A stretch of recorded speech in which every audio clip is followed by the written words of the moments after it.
Somewhere, videotechs in Bristol, Connecticut, and at Fox Sports headquarters are trying to find old highlights of Michael Jordan because the NBA great now has something in common with Steven Strasburg. Jordan's legendary flu game, which took place 20 years ago this past June, is one of the iconic moments in the history of sports. Suffering from a nasty virus, His Airness took the court after running high fevers for most of the day and helped the Chicago Bulls come from behind to beat the Utah Jazz in Game 5 of the NBA Finals, taking a 32-series lead. Receiving fluids and plied with ice packs the entire night when off the court, Jordan finished the game with 38 points in the 9,088 win. 2 decades later, baseball has been given its own version of that feat. Strasburg was so ill over the last week that Washington Nationals manager Dusty Baker planned to stick with planned Game 4 starter Tanner Roark rather than take advantage of Tuesday's rainout, which would have allowed him to send his ace out on normal rest in an elimination game against the Chicago Cubs. But after receiving a high dose of antibiotics overnight, Strasburg felt better, marched into Baker's office and told his manager to give him the ball. Out he went into a cold, rainy Wrigley Field, aiming to force a decisive Game 5 in Washington on Thursday. Dominance all Strasburg did was utterly dominate the defending champions for the second time in the division series. The righties' line was insane. 7 innings pitched, 3 hits, no runs, 2 walks, 12 strikeouts. Any nascent rallies were snuffed out with extreme prejudice, and the late-inning Chicago magic that has characterized their last 2 postseasons never materialized. The Cubs put together what might have been their best chance to score in the second inning when Ben Zobrist doubled with 1 out. Addison Russell then crushed a 0-1 slider that Strasburg left over the inner part of the plate. On any other day, it would have been 20 Cubs, but the conditions at Wrigley were terrible for hitters, and the wind blew the ball down on the warning track. Zobrist advanced to third and Jason Hayward walked, but Strasburg forced his off-grounder back to the mound from Javier Baez to end the threat.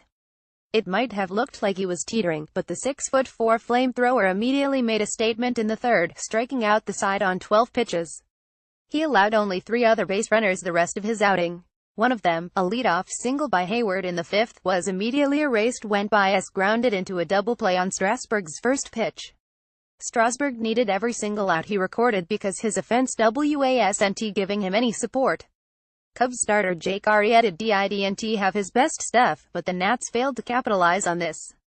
The only run they managed scored on a fielding error by Russell in the top of the 3rd.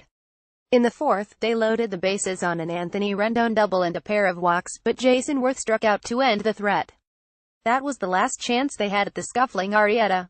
He was replaced by John Lester, who didn't give up a hit until the 8th inning. It was in that inning that Strasburg, his day done, finally got insurance. After Carl Edwards Jr., who replaced Lester, walked 2 to load the bases, Michael A. Taylor flipped Wade Davis' 3rd pitch of the game through the wind and into the basket over the right field fence for a grand slam. The unlikely homer was the icing on the cake to Strasburg's dominant outing, which had given the Nats all the momentum heading into the game's final phases. Final thought: Strasburg's performance might be the best performance by a starter facing elimination since Curt Schilling's immortal bloody sock game in 2004. Playing with sutures holding his ankle together, Schilling also went 7 in that game, striking out only 4 but surrendering only 4 hits, 1 run, and no walks. Throw in the fact that, like Schilling, Strasburg was physically hampered by illness rather than injury but still hampered going into the game, and it shows you how impressive the performance was. With the travel day used for the rainout, these teams will hop a plane and get right back to it at Nationals Park on Thursday.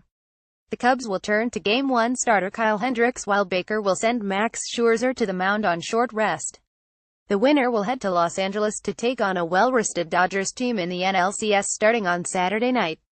Want to share your opinion? Why not write for us? Previous post next.